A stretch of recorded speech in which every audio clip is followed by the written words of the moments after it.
مولانا قاری قیصر اعظمی صاحب، شاعر اسلام قاری اشہر مبارک پوری شاہ صاحب، معزز حاضرین، السلام علیکم ورحمۃ اللہ وبرکاتہ۔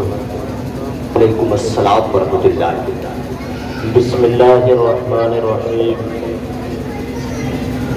نحمدہ ونصلی ونسلم علی حبیبہ الکریم، اما بعد فاعوذ باللہ من الشیطان الرجیم، بسم اللہ الرحمن الرحیم۔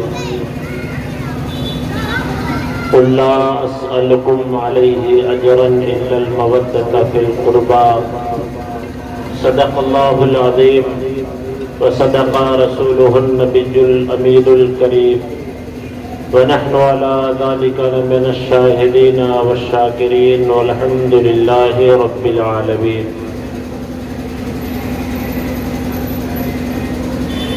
احسان مانتا ہے زمانہ حسین کا، واہ واہ، احسان مانتا ہے زمانہ حسین، احسان مانتا ہے زمانہ حسین کا، حور و ملک نے گایا ترانہ حسین کا، بے شک بے شک، حور و ملک نے گایا ترانہ حسین کا، چیخا ہے جس کی ضرب سے ہر دور کا یزید، چیخا ہے جس کے ضرب سے ہر دور کا یزید، چیخا ہے جس کی ضرب سے ہر دور کا یزید، ایسا بنایا رب نے نشانہ حسین کا، سبحان اللہ سبحان اللہ، ایسا بنایا رب نے نشانہ حسین کا، جس کے قصیدے آیت تطہیر نے پڑھے، جس کے قصیدے گھرانہ حسین کا، ایسا بنایا رب نے گھرانہ حسین کا، حور و ملک نے گایا ترانہ حسین کا۔ آئیے سب سے پہلے انتہائی ادب و احترام اور عقیدت و محبت کے ساتھ اپنی اور ساری کائنات کے محسن آقا حضور رحمت دو عالم، نور مجسم، شفیع معظم، سید الانبیاء حضور محمد رسول اللہ صلی اللہ تعالی علیہ وسلم کی بارگاہ اقدس میں ہدیہ درود و سلام نچھاور کرے پڑھیں، اللہم صلی علی صلی اللہ علیہ سیدنا و مولانا و مولانا و مولانا محمد معدن الجود والکرم وعلی۔ خطبے کے بعد میں نے قرآن عظیم سے ایک آیت مبارکہ کا جز پڑھنے کا شرف حاصل کیا ہے۔ اللہ تبارک و تعالی ارشاد فرماتا ہے، قل لا اسألکم علیہ اجرا الا المودۃ فی القربى، کہ اے محبوب آپ اپنے صحابہ سے فرما دیجئے کہ میں نے جو تمہیں دین کی باتیں بتائی، ایک رب کا پتہ بتایا، قرآن کی تعلیم دی، میں ان ساری چیزوں پر تم سے اجرت نہیں مانگتا، بس اگر تم مجھ سے محبت کرنا چاہتے ہو، مجھے کچھ اجر دینا چاہتے ہو تو میری قرابت داروں سے محبت کرنا۔ اس آیت کریمہ کا شان نزول مفسرین نے یہ بیان کیا ہے کہ ایک مرتبہ حضور صلی اللہ تعالی علیہ وسلم کے صحابہ، انصار صحابہ آپس میں مشورہ کرتے ہیں کہ حضور صلی اللہ تعالی علیہ وسلم کے اخراجات، ان کے مصارف بہت زیادہ ہیں، بظاہر سرکار علیہ السلام کی آمدنی کا کوئی ذریعہ نہیں ہے، سرکار دن بھر تبلیغ احکام میں مصروف رہتے ہیں، دن بھر دین کی باتیں بتاتے ہیں، اس لیے کیوں نہ ہو ہم لوگ کچھ اناج، کچھ مال و دولت اکٹھا کر کے حضور علیہ السلام کی خدمت میں پیش کر دیں۔ صحابہ کرام نے مشورہ کیا اور جو بھی ان کے پاس مال اسباب اکٹھا ہوئے سرکار کی خدمت میں لے جا کر پیش کر دیا۔ سرکار دو عالم صلی اللہ تعالی علیہ وسلم نے اس مال کو واپس کر دیا اور اس موقع سے یہ آیت کریمہ نازل ہوئی قُلْ لَا أَسْأَلُكُمْ عَلَيْهِ أَجْرًا إِلَّا الْمَوَدَّةَ فِي الْقُرْبَى کہ محبوب آپ ان امتیوں سے اپنے محبین سے فرما دیجئے کہ اے میرے چاہنے والوں سنو، تم دین کے احکام سکھانے پر، دین کے معاملات سکھانے پر مجھے اجرت دینا چاہتے ہو تو تمہاری اس اجرت کی کوئی ضرورت نہیں ہے۔ ہاں تم میرے اہل بیت سے محبت کرنا، میرے قرابت داروں سے محبت کرنا۔ سرکار دو عالم صلی اللہ تعالی علیہ وسلم نے سارا مال، ساری دولت صحابہ کرام کو واپس فرما دی۔ پھر صحابہ نے حضور صلی اللہ تعالی علیہ وسلم کے اس فرمان پر عمل کیا اور زندگی بھر حضور صلی اللہ تعالی علیہ وسلم کے اہل بیت سے، سرکار کے قرابت داروں سے محبت فرماتے رہے۔ میں حدیث شریف کی روشنی میں آپ کو بتاؤں گا کہ حضور صلی اللہ تعالی علیہ وسلم کے صحابہ سرکار کے بیٹوں سے، سرکار کے گھر والوں سے، سرکار کے قرابت داروں سے کیسی محبت فرماتے تھے۔ خلفائے راشدین میں سیدنا ابو بکر صدیق رضی اللہ تعالیٰ عنہ کے حوالے سے بخاری شریف میں یہ حدیث ملتی ہے۔ سرکار صدیق اکبر نے فرمایا کہ مجھے حضور علیہ السلام کے قرابت داروں سے محبت کرنا اپنے بیٹوں سے، اپنے گھر والوں سے محبت کرنے سے زیادہ عزیز ہے۔ میں سرکار علیہ السلام کے قرابت داروں سے محبت کرتا ہوں۔ حضور صلی اللہ تعالیٰ علیہ وسلم کے صحابی حضرت عمر ابن خطاب رضی اللہ تعالیٰ عنہ ہیں۔ انہوں نے سرکار کے گھر والوں سے، حضرات حسنین کریمین سے کیسی محبت فرمائی ہے، اپنی محبتوں کا کیسا اظہار کیا ہے، اور ہم اہل سنت کو یہ پیغام دیا ہے کہ صرف زبانی جمع خرچ نہ کریں بلکہ دل سے ان شہزادوں سے، سرکار کے بیٹوں سے محبت کریں۔ حدیث شریف میں ہے کہ حضرت عمر ابن خطاب رضی اللہ تعالی عنہ کو جب لوگوں نے شہید کرنے کی سازش کی، ایک شخص یہودی ابو لولو فیروز حضرت عمر کی بارگاہ میں آیا اور اس نے شکایت کی اپنے آقا حضرت مغیرہ ابن شعبہ رضی اللہ تعالیٰ عنہ کے حوالے سے کہ خلیفۃ المسلمین، یہ مغیرہ ابن شعبہ میرے مالک ہیں، میں ان کا غلام ہوں، لیکن مغیرہ ابن شعبہ میرے طاقت سے زیادہ مجھ پر بار لاد دیتے ہیں، مجھ سے بہت زیادہ کام کراتے ہیں، آپ ان سے اس سلسلے میں بات کیجئے۔ حضرت عمر نے فرمایا کہ وہ تم سے کیا کام کراتے ہیں؟ اس نے کہا یہ کام کراتے ہیں۔ حضرت فاروق اعظم نے فرمایا کہ یہ کوئی کام زیادہ نہیں ہے، وہ تم پر تکلیف مالا یطاق نہیں لاتے، اتنا ہی کام کراتے ہیں جتنے کہ تم مکلف ہو۔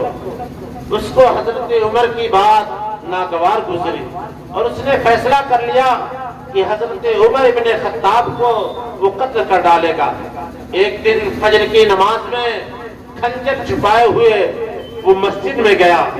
حضرت فاروق اعظم رضی اللہ تعالیٰ عنہ مصلی امامت پر کھڑے ہیں، لوگوں کو نماز پڑھا رہے ہیں، قرآن پڑھ رہے ہیں۔ یہ یہودی پیچھے سے گیا اور حضرت عمر کی پیٹھ میں ایسا خنجر مارا کہ وہ خنجر اثر انداز ہو گیا۔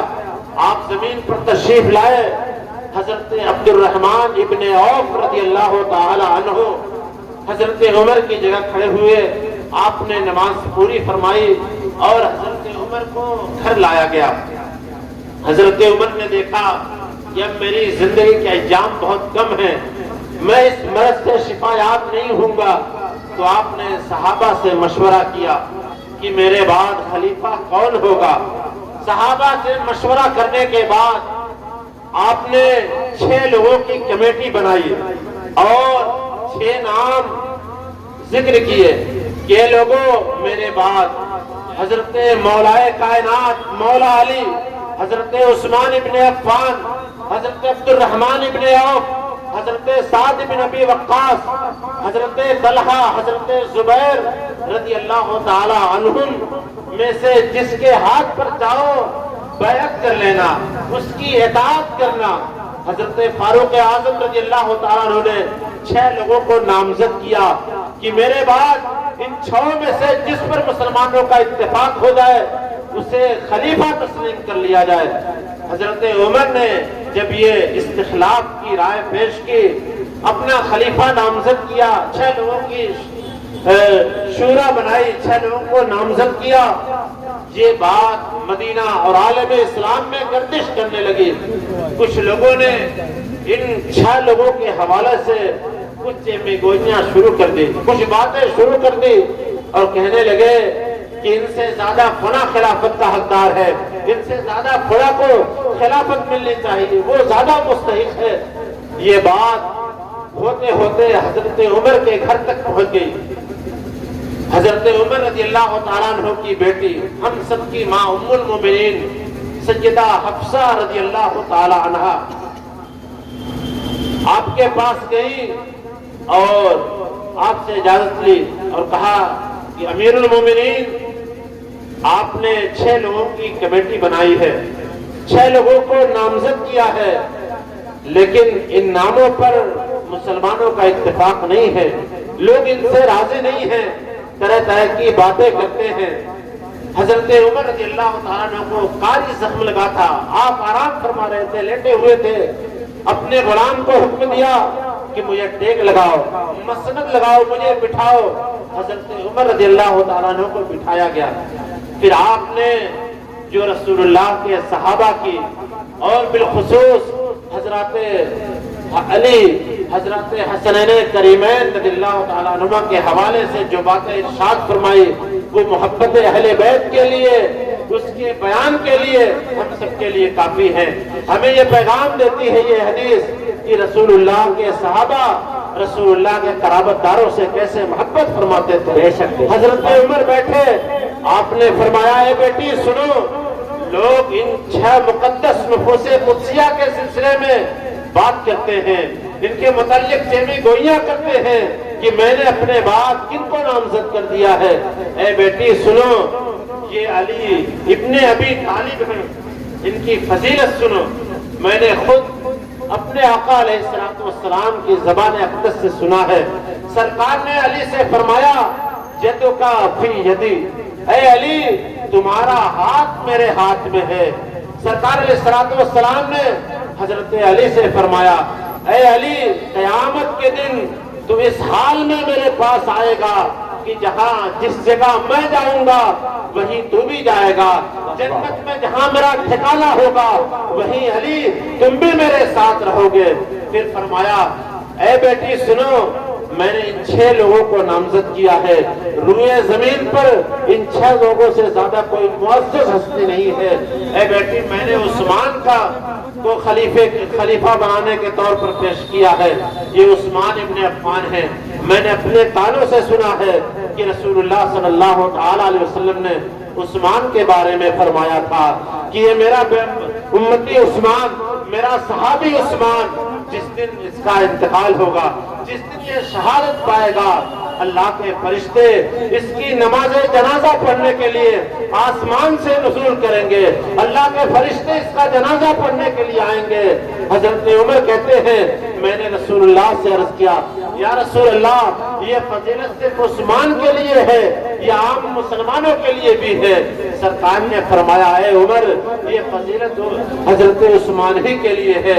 حضرت عثمان کو وہ مقام ملا ہے کہ جب ان کا انتقال ہوگا تو اللہ کے فرشتے ان کی نماز جنازہ پڑھنے کے لیے زمین پر تشریف لائیں گے۔ حضرت عثمان کے بارے میں فرمایا۔ پھر حضرت عمر کہتے ہیں اے بیٹی سنو، میں نے طلحہ کو نامزد کیا ہے، حضرت طلحہ کی فضیلت بیان فرمائے۔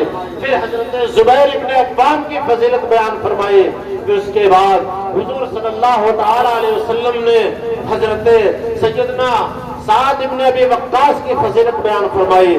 سعد ابن ابی وقاص کے بارے میں حضرت عمر فرماتے ہیں اے بیٹی سنو، میں نے اپنے ان کانوں سے سنا ہے، میں نے بدر کے موقع پر حضرت سعد ابن ابی وقاص کو دیکھا کہ سرکار دو عالم صلی اللہ علیہ وسلم کا یہ دفاع کر رہے تھے۔ حضرت سعد کو سرکار نے اپنے ترکش سے تقریباً 14 تیریں نکال کر دی اور فرماتے تھے اے سعد یہ تیر چلا، دشمنوں پر یہ تیر پھینک، ان میں یا سعد فدا کا ابی و امی، اے سعد تو تیر چلاتا جا، تیر اندازی کرتا جا، میرے ماں باپ تجھ پر قربان ہو جائیں۔ یہ حضرت سعد بن ابی وقاص کے بارے میں حضور صلی اللہ تعالی علیہ وسلم نے جملہ ارشاد فرمایا۔ پھر حضرت عمر کہتے ہیں اے بیٹی سنو، یہ عبدالرحمن ابن عوف ہیں جن کو میں نے نامزد کیا ہے، یہ کوئی معمولی شخصیت عبدالرحمن ابن عوف نہیں ہے۔ حضور صلی اللہ تعالی علیہ وسلم نے ان کے متعلق فرمایا۔ حضرت عمر فرماتے ہیں کہ ایک دن حضور صلی اللہ تعالی علیہ وسلم اپنی بیٹی فاطمہ الزہرا کے گھر گئے، سرکار نے دیکھا کہ حضرات حسنین کریمین رو رہے ہیں، سرکار کو ان کا رونا بہت ناگوار گزرا، سرکار تڑپ گئے اور فرمایا بیٹی یہ میرے شہزادے کیوں رو رہے ہیں، کس چیز نے انہیں رلایا ہے؟ حضرت فاطمہ عرض کرتی ہے بابا جان انہیں بھوک لگی ہے، انہوں نے کچھ کھایا نہیں ہے، بھوک کی شدت سے یہ رو رہے ہیں، آنسو بہا رہے ہیں۔ حضور صلی اللہ تعالی علیہ وسلم باہر نکلے اور فرمایا، صحابہ کو مخاطب کیا کہ کون ہے جو میرے ان دونوں شہزادوں کا پیٹ بھر دے، انہیں کھانا کھلا دے۔ حضرت عبدالرحمن ابن عوف گئے اور اپنے گھر سے کچھ کھانے کی چیز لائے، راوی کہتے ہیں کہ 2 روٹیاں لائے اور وہ 2 روٹیاں ان میں سالن لگے ہوئے تھے، ان میں گھی لگا ہوا تھا، روغن دار روٹی حضور کی خدمت میں لایا اور پیش کر دیا۔ سرکار نے اپنے حسنین کریمین کو دیا، انہوں نے کھانا کھایا، شکم سیر ہو گئے۔ پھر اس کے بعد سرکار نے حضرت عبدالرحمن ابن عوف کی طرف متوجہ ہو کر فرمایا اے عبدالرحمن ابن عوف سنو، کفا اللہ عمر دنیا کا، اے عبدالرحمن اللہ تبارک و تعالی دنیا کے معاملے کو تیرے لیے آسان بنائے، اللہ دنیا کے معاملے کا تیرے لیے ضامن ہو جائے، وَأَمَّا آخِرَتُ کا فَأَنَا لَهَا ضامن۔ اے عبدالرحمن آخرت کی فکر مت کرنا، جنت کی فکر مت کرنا، میں محمد رسول اللہ تمہارے لیے جنت کی ضمانت دیتا ہوں، تمہیں میں جنت میں پہنچا دوں گا۔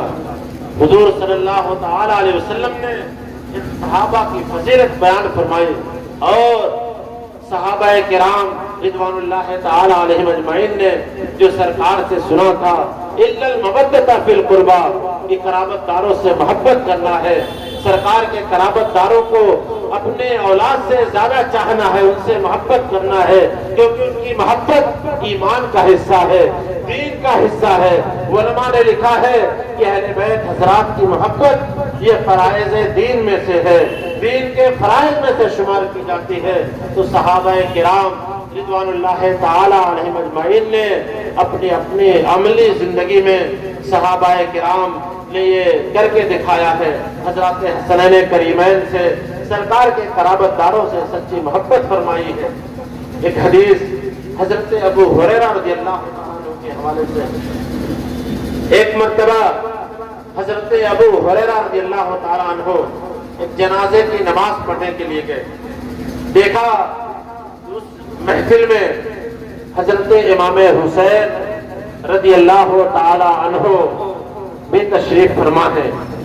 حضرت ابو ہریرہ رضی اللہ تعالیٰ عنہ نے دیکھا کہ جوتے اتارے ہوئے حضرت امام حسین نے اور ننگے پاؤں زمین پر چل رہے ہیں۔ حضرت ابو ہریرہ گئے اور اپنی چادر مبارک اتاری، اس کے بعد حضرت امام حسین رضی اللہ تعالیٰ عنہ کا پاؤں مبارک صاف کرنے لگے۔ حضرت امام حسین نے بزرگ صحابی رسول حضرت ابو ہریرہ کو پکڑ لیا، فرمانے لگے ابو ہریرہ کیا کر رہے ہیں؟ آپ اپنے چادر سے میرے پاؤں صاف کر رہے ہیں، چھوڑیے مت صاف کیجیے۔ حضرت ابو ہریرہ نے فرمایا اے امام حسین میں جو کر رہا ہوں اسے کرنے دیجیے، کیونکہ آپ کا مقام و مرتبہ جو ابو ہریرہ جانتا ہے اگر دوسرے لوگ جان جائیں تو آپ کو اپنے گردن پر بٹھائیں، اپنے کاندھوں پر سوار کر لیں۔ یہ حضرت امام حسین رضی اللہ تعالیٰ عنہ کی فضیلت ہے، یہ ان کا مقام و مرتبہ ہے۔ سرکار کے صحابہ ان کا بڑا ادب کرتے تھے، احترام کرتے تھے، ان سے محبت کرتے تھے۔ ایک حدیث شریف میں آیا ہے کہ حضرت عبداللہ ابن عباس رضی اللہ تعالیٰ عنہما جو خاندانی لحاظ سے حضرت امام حسین رضی اللہ تعالیٰ عنہ کے چچا لگتے ہیں، حضرت عبداللہ ابن عباس بہت بڑے عالم دین، مفسر، جنہیں راس المفسرین، حبر الامہ کہا جاتا ہے۔ ان کی محفل ہوتی تھی تو بڑے بڑے لوگ، بڑے بڑے علم والے آپ کی محفل میں تشریف فرما ہوتے تھے اور ان سے مسئلہ پوچھتے تھے، ان سے احکام دین پوچھتے تھے۔ ایک دن آپ کی محفل لگی ہوئی تھی، لوگ سوال کر رہے تھے۔ حضرت عبداللہ ابن عباس کی اس محفل میں امام علی مقام سیدنا امام حسین رضی اللہ تعالیٰ عنہ بھی تشریف فرما تھے۔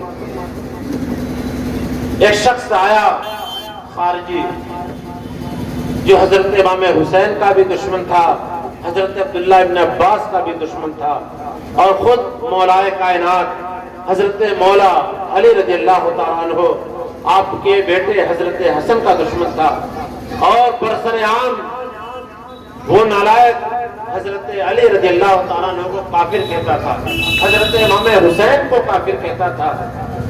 وہ آیا عبداللہ ابن عباس سے اترا کر کہتا ہے کہ عبداللہ ابن عباس، آپ اتنے بڑے عالم ہیں، آپ کو بڑے بڑے مسائل کے جواب دینے چاہیے۔ آپ کبھی چونٹیوں کے بارے میں فتویٰ دیتے ہیں، کبھی جو اور کھٹمل کے بارے میں فتویٰ بتایا کرتے ہیں۔ آپ کو تو بڑے بڑے مسائل، عقائد کے مسائل بتانے چاہیے اور لوگوں کی علمی پیاس بجھانے چاہیے۔ اے عبداللہ ابن عباس، میں آپ سے ایک سوال کرتا ہوں کہ آپ اپنے رب کی تعریف بیان کیجیے، اپنے رب کی صفات بیان کیجیے، اور ایسی صفات کی جو بے مثال صفات ہو، قرآن و سنت کے مطابق ہو۔ حضرت عبداللہ ابن عباس نے جب اس کی یہ بات سنی تو آپ نے اپنی گردن جھکا لی۔ اس لیے نہیں کہ عبداللہ ابن عباس کو اس کا جواب نہیں آتا تھا، بلکہ حدیث شریف میں ہے اعظاما لقولہ، اس کی بات اتنی بڑی تھی، اس کا سوال اتنا بڑا تھا کہ اس سوال کے پیش نظر، اس کی عظمت کے پیش نظر آپ نے گردن جھکا لی۔ اسی محفل میں حضرت امام حسین رضی اللہ تعالی عنہ بھی تشریف فرما تھے۔ ایک المیہ یہ بھی ہے کہ ہم لوگ جب حضرت امام حسین کی یاد کی محفل منعقد کرتے ہیں تو ہمارا مزاج بن گیا ہے صرف واقعات کربلا سننے کا، صرف شہادت کے واقعات سننے کا۔ حضرت امام حسین رضی اللہ تعالیٰ عنہ کی 56 سالہ زندگی کے اور بھی پہلو ہیں۔ آپ کا علم دیکھیے، آپ کا تفقہ دیکھیے، آپ کا تقوی دیکھیے، بردباری دیکھیے، فصاحت و بلاغت دیکھیے۔ حدیث شریف میں اس تعلق سے امام حسین کی علمی عظمت کے حوالے سے میں آپ کو بات بیان کر رہا ہوں کہ حضرت امام حسین رضی اللہ تعالیٰ عنہ کا علم کتنا پختہ تھا، وہ کتنے بڑے عالم دین تھے، اور ایسا کیوں نہ ہو کہ انہوں نے علم تو رسول اللہ سے سیکھا ہے اور باب علم سیدنا علی مرتضیٰ سے علم کی باتیں سیکھی ہیں۔ حضور صلی اللہ تعالیٰ علیہ وسلم کے ساتھ علمی مذاکرات میں شرکت فرمائی ہے۔ حضرت امام حسین بہت بڑے عالم تھے۔ حضرت عبداللہ ابن عمر رضی اللہ تعالیٰ عنہ، حضرت عمر کے بیٹے، وہ بیان کرتے ہیں کہ ایک دن ایک شخص حضرت امام حسن کی بارگاہ میں، امام حسین کی بارگاہ میں آیا۔ دونوں بھائی ایک جگہ تشریف فرما تھے۔ ایک سائل منگتا بھکاری آیا اور اس نے کہا کہ مجھے بھیک دے دیجئے، میں بھوکا ہوں، مجھے حاجت ہے، میری مدد کر دیجئے۔ دونوں حضرات نے اس کی مدد کی، کچھ پیسہ دیا، اور پیسہ دینے کے بعد اسے دین کی باتیں سکھائی، اور یہ بتایا کہ سوال کرنا، بھیک مانگنا کس شخص کے لیے روا ہے۔ ہر کس و ناکس کو لوگوں کے سامنے ہاتھ پھیلانا بھیک مانگنا جائز نہیں ہے، یہ مسئلہ بتایا اور اس کی مدد بھی کی۔ پھر وہ سائل حضرت عبداللہ ابن عمر رضی اللہ تعالیٰ عنہ کے پاس گیا اور حضرت عبداللہ ابن عمر سے کہتا ہے کہ میں بڑا تنگ دست ہوں، میری مدد کر دیجئے۔ حضرت عبداللہ ابن عمر نے اس کی مدد کی اور مدد کرنے کے بعد انہوں نے کوئی مسئلہ نہیں بتایا۔ وہ شخص کہتا ہے کہ اے عبداللہ ابن عمر، میں ابھی امام حسن اور امام حسین کے پاس گیا، میں نے اپنی حاجت رکھی، میں نے ان سے درخواست کی کہ میری حاجت پوری کر دیں، تو انہوں نے میری درخواست قبول فرمائی، مجھے پیسے دیے اور ساتھ ہی ساتھ فقہ کا مسئلہ بھی بتایا کہ کس کے لیے بھیک مانگنا جائز ہے، کس کے لیے بھیک مانگنا جائز نہیں ہے۔ تو حضرت عبداللہ ابن عمر سے کہتا ہے کہ آپ نے تو میری مدد کر دی لیکن مجھے کوئی مسئلہ نہیں بتایا، فتویٰ نہیں دیا، آپ بھی بہت بڑے عالم ہیں۔ تو حضرت عبداللہ ابن عمر نے یہ جملہ ان کی علمی جلالت کے شان کے لحاظ سے ارشاد فرمایا تھا، اے مانگنے والے، اے سائل سن، انہما ابن رسول اللہ، تو نہیں جانتا کہ وہ کون شخصیت ہے؟ وہ رسول اللہ صلی اللہ تعالیٰ علیہ وسلم کے بیٹے ہیں۔ حضرت امام حسن امام حسین نے رسول اللہ سے دین سیکھا ہے۔ انہما یغران بالعلم غرا، ان کی شان تو یہ ہے جو بھی علم کا سیکھنے والا، جو بھی علم حاصل کرنے والا ان کی بارگاہ میں آتا ہے تو وہ اسے علم کے جام ایسے پلاتے ہیں جیسے چڑیا اپنے منہ میں دانا رکھ کر، کھانا رکھ کر اپنے بچوں کو شکم سیر کرتی ہے۔ اے شخص، یہ حضرات لوگوں کو، علم کے متلاشی کو بھر بھر کے علم کے جام پلاتے ہیں۔ یہ رسول اللہ صلی اللہ تعالیٰ علیہ وسلم کے علم کے وارث ہیں۔ میں بیان کر رہا تھا کہ ایک شخص عبداللہ ابن عباس کی خدمت میں آیا، اس نے کہا کہ آپ مجھے رب تبارک و تعالیٰ کی صفات بیان کریں، رب کی تعریف بیان کریں۔ اور سن لیں، علماء بیٹھے ہوئے ہیں، رب کی ذات کے متعلق، رب کی صفات کے متعلق عقائد بیان کرنا معمولی عالم کا کام نہیں ہے۔ علم کا بہت بڑا وہ بحر ناپیدا کنار ہو، بہت بڑا عالم دین ہو، تفقہ فی الدین رکھتا ہو، اسی کی شان ہے کہ وہ رب تبارک و تعالیٰ کی ذات کے متعلق اپنی زبان کھولے، رب تبارک و تعالیٰ کی صفات کے متعلق لوگوں کو مسائل بتائے۔ حضرت امام حسین رضی اللہ تعالیٰ عنہ رسول اللہ سے یہ سب علم سیکھ چکے تھے۔